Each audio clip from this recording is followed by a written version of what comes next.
All right, so we'll call page 1, Pamela Bordeaux, C340404. This is the time and date set for sentencing. Are the parties ready to proceed? Yes, Your Honor. Yes, Your Honor. Okay. This is a sentencing pursuant to a jury verdict. So state you have the right to argue. Thank you, Your Honor. Based upon the fact that you have lived with this case for as long as the rest of us, that you did see the jury trial, that you saw all of the evidence against the defendant, I will keep this brief and reserve time for the family to speak.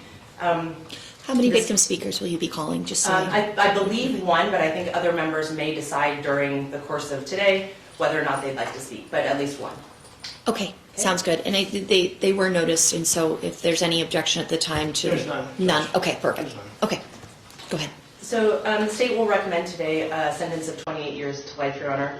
As we stand here now at sentencing, I think that what is most profound and what strikes the state the most is the stunning lack of remorse shown by the defendant.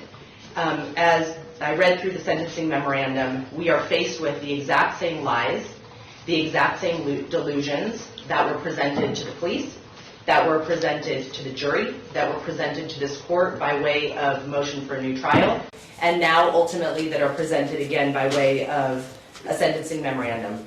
Ms. Bordeaux has failed to show an ounce of personal responsibility, an ounce of remorse for what she did, for the fact that in cold blood, she killed a man, the father, I might add, of her grandchild.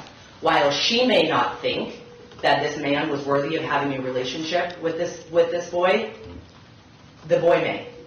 Other members of the family may. And as he grows up, he will not have that right and that choice to have a relationship with his own biological father because of a unilateral decision that Ms. Bordeaux made. The entire trial, the entire lead up to the trial, and now even in the sentencing memorandum, this is an indictment on the victim, and it's based on her delusions and her lies. Really most telling is this evaluation that the defense had done by Dr. Garrison. And it wouldn't be relevant but for where we are today.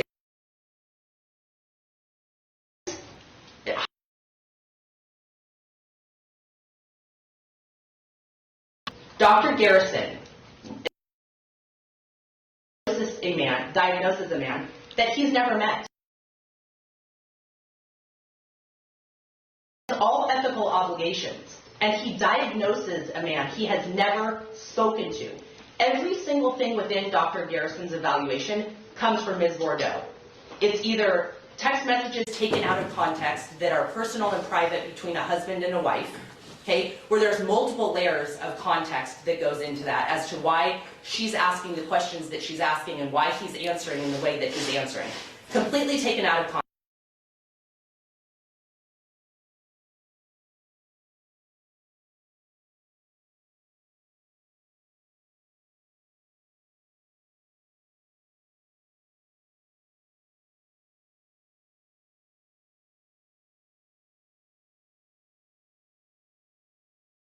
In the record, somewhere in the in Odyssey, in our court filing systems, somehow the media gets that.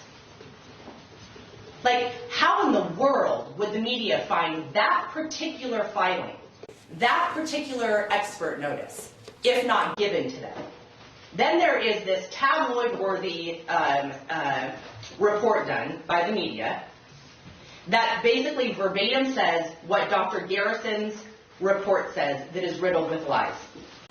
No attempt to verify anything that is said in there as truth. Okay? An obvious ploy to get to the jury, an obvious ploy to poison our jury pool in favor of Ms. Bordeaux. Again, why is it relevant today? Because even today, after the jury has spoken, after the jury has rejected the defendant's defense, and much of what the defense was doing during trial, right? Like, they're not stupid. They obviously knew what these little innuendos were through trial of like, there's more than you that meets the eye. You guys know there's more to this. They knew exactly what the defense was doing, and they wholly rejected it. They were offended by it, and they said that's not what the evidence shows. What the evidence shows is that she sat before this jury on the witness stand, and she repeatedly lied to them with a straight face. And they know it because they were smart enough to compare the evidence that they saw in that house, and they knew that it was in complete contradiction with everything that Ms. Bordeaux said. So even after this jury has spoken, the defense puts forth a sentencing memorandum based upon each and every lie that she has told since the inception of this case. Why? Because she acted as judge, jury, and executioner in this case. She made the unilateral decision that this man and this child should never have a relationship. She's deserving, frankly, of life without the possibility of parole. I will not suggest that to this court. I understand that she, up until now, has led a life free of crime. That doesn't mean it was free of manipulation, and it doesn't mean that it was free of delusion. It was free of criminal activity. Okay, but what she did in this relationship, what she did to this couple, what she did to her grandson, what she's done to her daughter, for the rest of their lives, that manipulation, they will have to live with that for the rest of their lives, notwithstanding the fact that this man is no longer in their lives, or that he's been taken from his parents, his siblings, his friends, and of course his son. So, this was a premeditated and deliberate murder. We know that based upon the evidence. We know that based upon the fact that she staged the scene before, that she closed those blinds that she never had closed before on one of his visits. We know the fact that she manipulated that crime scene. She took a sock off of a dead man. She used it to manipulate those cartridge cases exactly where the defense would need them to be had the shooting occurred, as the defense tried to say. It flew in the face of the physical evidence. The jury knows it, the court knows it, and we would ask for you to sentence accordingly. Mr. Ferran, did you want Ms. Bordeaux to speak first, or did you want to speak first? Ms. Bordeaux, is there anything? Would you like to speak? No, thank you. Okay. Mr. Ferran, I did review your sentencing memorandum that was filed yesterday. Thank you for including especially the letters of commendation and everything. I think it's very clear from that she was an exemplary police officer. You may proceed. Judge, I don't want to, as Ms. Fox said, I don't want to relitigate this case. You know my position, and it's been from the inception of this case. As a practitioner for these courts for 20 years, Judge, I wouldn't suborn the manipulation of evidence. I wouldn't have presented that defense if I didn't believe it, if I didn't think it was the right defense. That doesn't mean that Ms. Bordeaux is not remorseful for how it played out or what happened. The two positions are divergent, right? She, in all of her heart, wishes this would have played out a different way, wishes she would have acted differently, wishes probably the scenario would have been different. These people probably should have gone via a different route, as opposed to having someone so close supervise. I'm not imputing any blame upon Sean. Judge, the jury came back. The jury came back. We can't change that. It doesn't mean she doesn't accept responsibility. She's here, Judge. She's got legal options in the future. That has nothing to do with today. She accepts responsibility, Judge. My sentencing memorandum resubmits my position, Judge. And Your Honor is well aware, we don't need to go into the many motions that were filed, the many discussions that were had, and what happened during the trial, Judge. What I want you to look at is the other side of the token. Right? Ms. Bordeaux has led an exemplary life. One I think that most people would dream of. A single woman, taking care of her child, raised her, put her through school, helped Sean be put through school, wanted him to succeed in every way, Judge. You know, she was in the armed forces, right? She was in the military, again. She decorated, discharged honorably, Judge, and then as a police officer, serving this very community. Made her way all the way up to detective from civilian. It was extremely odd. You saw the letters of commendation, Judge. This is a woman who went above and beyond to save lives. All I'm suggesting to this court is, I understand the dual needs of our system. Judge, punishment and rehabilitation. Looking through the sentencing memorandum, seeing her as we sit here, understanding even the state's arguments here, Judge, and while they attack and again bolster their position and restate it with good cause, that's what the jury came back with. Even they understand that there is value to Ms. Bordeaux. There's a rehabilitative value. Judge, we should give up on her. And like you say, some things are just unforgivable. You know, I always use that because it's one of the most interesting things I've heard in murder sentencing. It is unforgivable.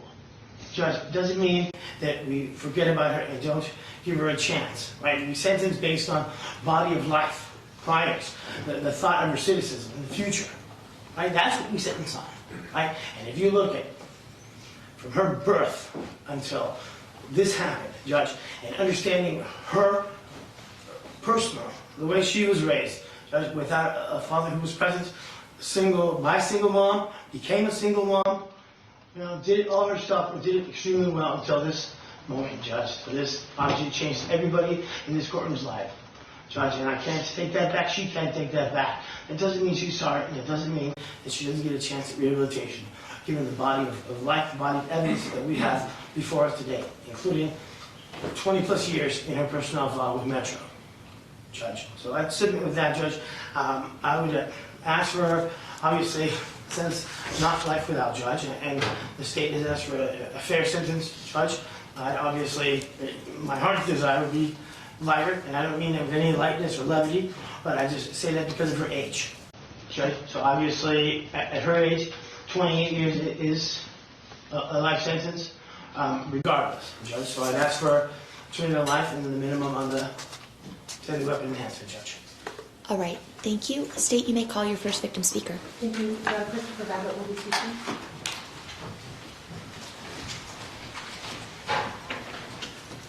Please raise your right hand. You do solemnly swear the testimony you're about to give in this action shall be the truth, the whole truth, and nothing but the truth, so help you God? I do. Thank you. Please state and spell both your first and last name. Christopher Babbit, CHRISTOPHER, BABBITT. Thank you. Mr. Babbit, I know you've been present for a lot of proceedings in this courtroom, and now's your time to speak. You may be heard on the impact that this crime has had on your life. Thank you. I am going to read the statement that my mother has prepared on her behalf. Okay. Do you need her name also for the record, or? No, it's fine. You can just, or if you want to just let us know her name so we have it, but she doesn't have to be sworn. Mandarino. Perfect. And this is my mother's statement. I appreciate your forbearance. This is me. I haven't had any sleep since yesterday, and this is very difficult.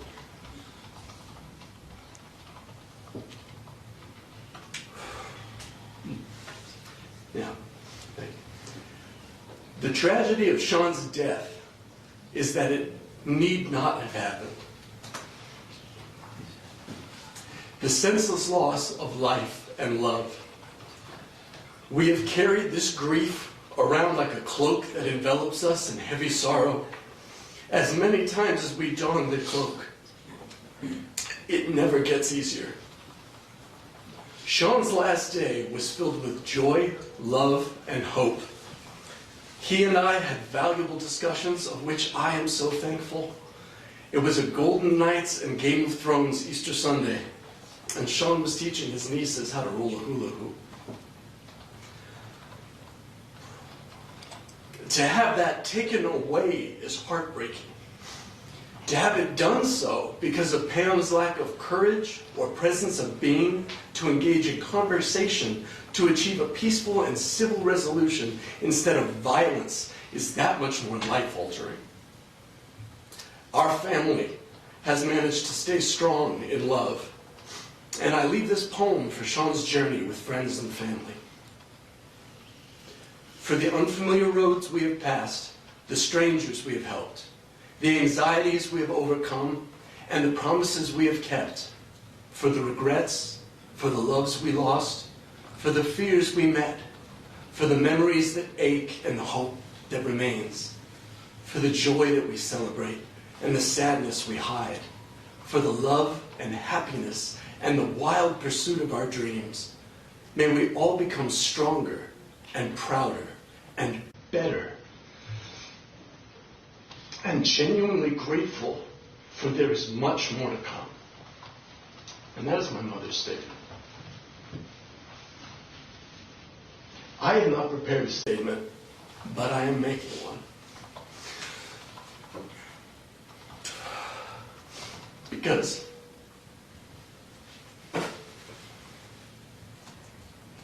I didn't used to go to pieces like this.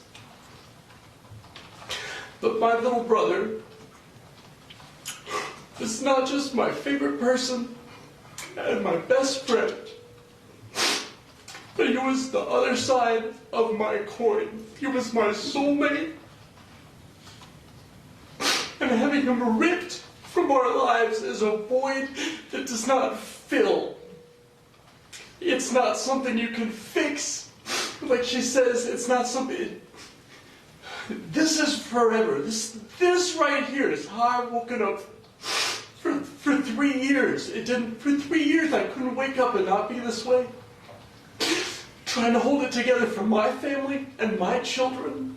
And my wife and my 2 children are the only things in my life that are not inextricably linked to my brother.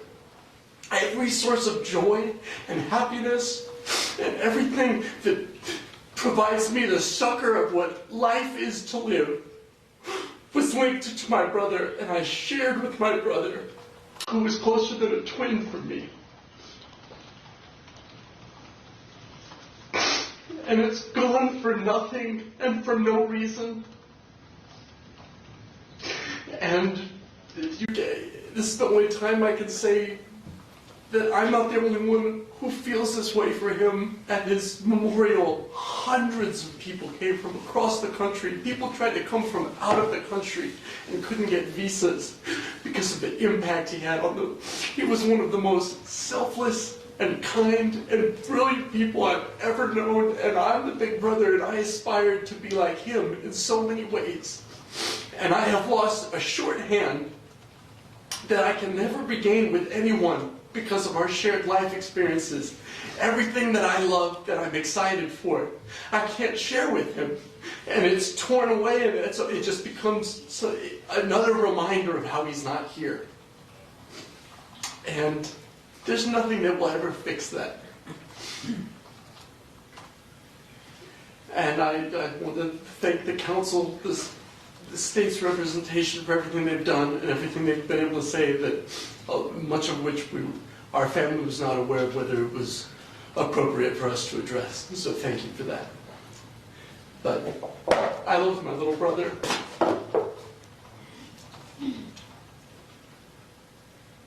And he should be here with us right now. And that's all I'm saying. Thank you, Mr. Babbit. I appreciate you telling me more about your brother, and also I think that was a perfect encapsulation of how forever this is. State, anyone else want to speak? Want to come up?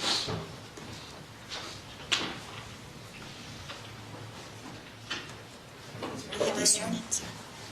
You do solemnly swear the testimony you're about to give in this action should be the truth, the whole truth, and nothing but the truth, so help you God?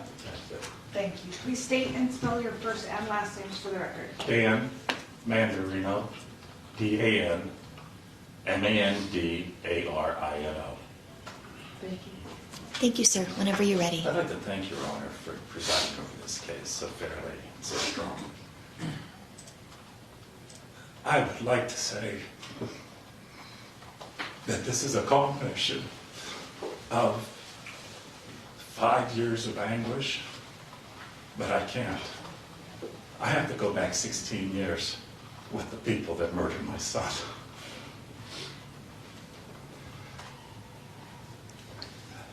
To say that, and I don't know how many parents could tell a kid to please get away from that person, but we begged him to get away from these people. We knew they were so bad. But he wouldn't listen. When that happens, and you're a parent, you can only hope that your child doesn't get harmed, because you can't stop them. I can honestly say, without ever telling my wife, I planned on kidnapping my son to get him away from these people back in 2008 and taking him to Italy. But I thought that would be bad. But now that I look at it, I think it would save his life. The case you were presented was not what went on. It was enough to convict, but the torture they put this boy through. I believe back in 2014, when his wife, my ex-daughter-in-law, was having that affair with that. Excuse me. You can continue, sir. Was having that affair, the plan went into effect. The big lie that was told during court was that that life insurance policy was taken out because there was a child involved. And that would be normal. And I agree, that would be natural. However, if you look into the testimony of the insurance salesman, that life insurance policy was taken out in June of 2014. But the child was born in August 2015. Unless gestation period is 15 years, 15 months, there was no child involved. But there was a plan. There was a plan. I'm convinced of that. Sean, what you don't know is, we know, but you could tell that they kept needling. Okay, you get 1 hour starting at 7 o'clock in the morning, which is totally ridiculous and absurd for anyone. I think any reasonable man would say those aren't good visiting hours. We get, oh, but I have to be at my mother-in-law's house when this happens. Of course, because she was the one that believed she could just kill anyone in her own house. And I think she always believed that. Even to this day, she doesn't understand why she can't.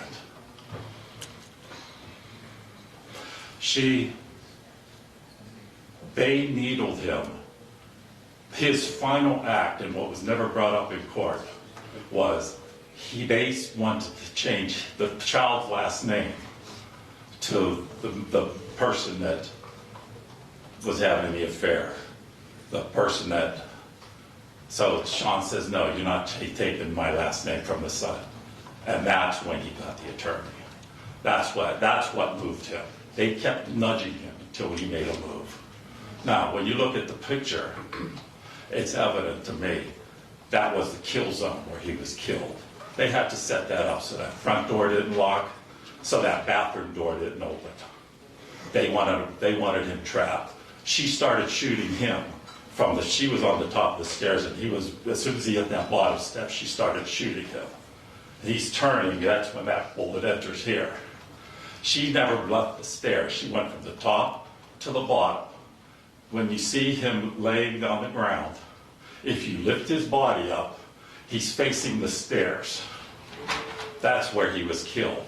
When she shot him, then the final one went through the head. She never left the stairs. She drops the gun. It's right at the bottom of the stairs.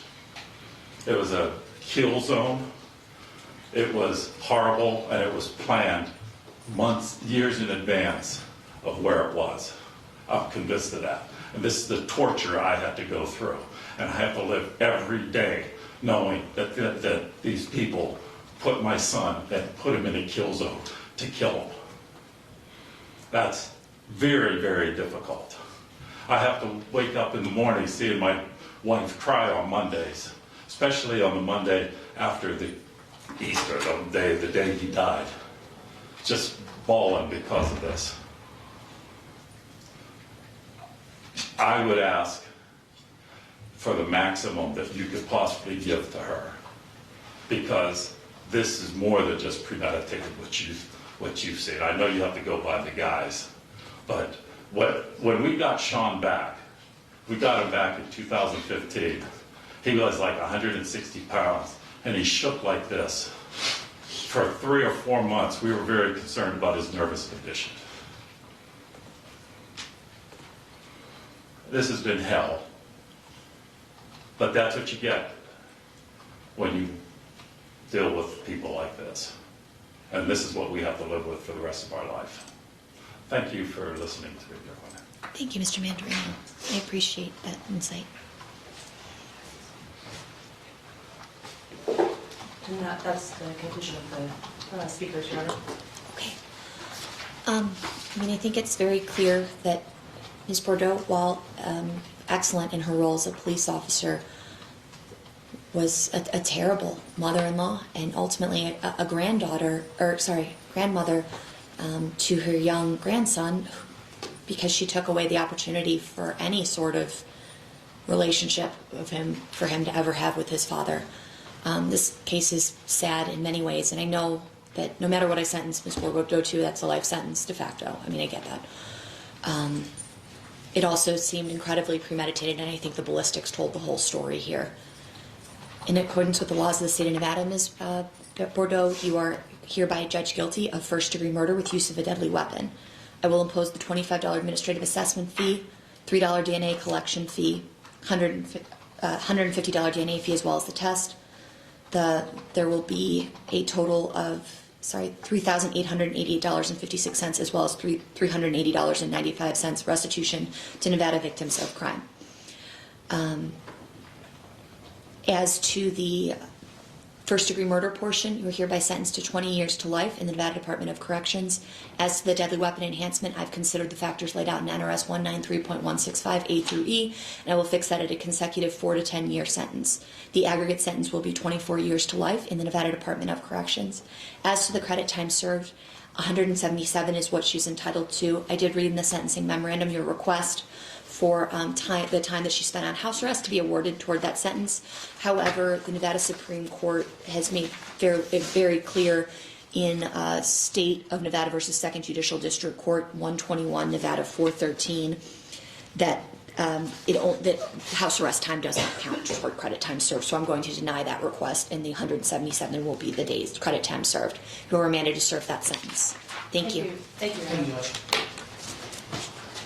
We'll be in recess. Thank you, everyone.